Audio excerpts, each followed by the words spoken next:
जय श्री कृष्ण। श्रीमद् भगवद गीता अध्याय 3 श्लोक 10।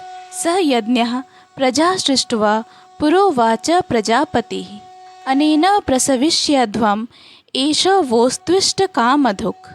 सृष्टि के प्रारंभ में समस्त प्राणियों के स्वामी प्रजापति ने विष्णु के लिए यज्ञ सहित मनुष्यों तथा देवताओं की संततियों को रचा और उनसे कहा, तुम इस यज्ञ से सुखी रहो, क्योंकि इसके करने से तुम्हें सुखपूर्वक रहने तथा मुक्ति प्राप्त करने के लिए समस्त वांछित वस्तुएं प्राप्त हो सकेंगी। अर्थात प्राणियों के स्वामी विष्णु द्वारा भौतिक सृष्टि की रचना बद्ध जीवों के लिए भगवत धाम वापस जाने का सुअवसर है। इस सृष्टि के सारे जीव प्रकृति द्वारा बद्ध हैं, क्योंकि उन्होंने श्री भगवान विष्णु या कृष्ण के साथ अपने संबंध को भुला दिया है। इस शाश्वत संबंध को समझने में वैदिक नियम हमारी सहायता के लिए हैं। जैसा कि भगवद गीता में कहा गया है, वेदैश्च सर्वैरहमेव वेदः। भगवान का कथन है कि वेदों का उद्देश्य मुझे समझना है।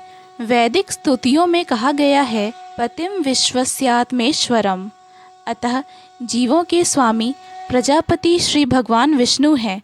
श्रीमद् भागवत में भी श्रील सुखदेव गोस्वामी ने भगवान को अनेक रूपों में पति कहा है। श्रियः पतिर्यज्ञः प्रतिः प्रजापतिर्धियां पतिर्लोकपतिर्धरापतिः पतिर्गतिश्चान्धक वृष्णि सात्वतां प्रसीदतां मे भगवान सतां पतिः। प्रजापति तो भगवान विष्णु हैं और वे समस्त प्राणियों के, समस्त लोकों के तथा सुंदरता के स्वामी हैं और हर एक के त्राता हैं। भगवान ने इस भौतिक जगत को इसलिए रचा कि बद्ध जीव यह सीख सकें कि वे विष्णु को प्रसन्न करने के लिए किस प्रकार यज्ञ करें, जिससे वे इस जगत में चिंता रहित होकर सुखपूर्वक रह सकें तथा इस भौतिक देह का अंत होने पर भगवत धाम को जा सकें। बद्ध जीव के लिए ही यह संपूर्ण कार्यक्रम है। यज्ञ करने से बद्ध जीव क्रमशः कृष्ण भावना भावित होते हैं और सभी प्रकार से देवतुल्य बन जाते हैं। कलयुग में वैदिक शास्त्रों में संकीर्तन यज्ञ अर्थात भगवान के नामों का कीर्तन का विधान किया है और इस दिव्य विधि का प्रवर्तन चैतन्य महाप्रभु द्वारा इस युग के समस्त लोगों के उद्धार के लिए किया गया। संकीर्तन यज्ञ तथा कृष्ण भावनामृत में अच्छा तालमेल है।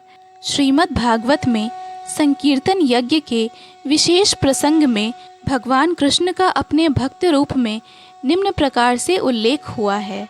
कृष्ण वर्णम त्विषा कृष्णम सांगोपांगास्त्र पार्षदम यज्ञ संकीर्तन प्रायैर्जन्ति ही सुमेधसः।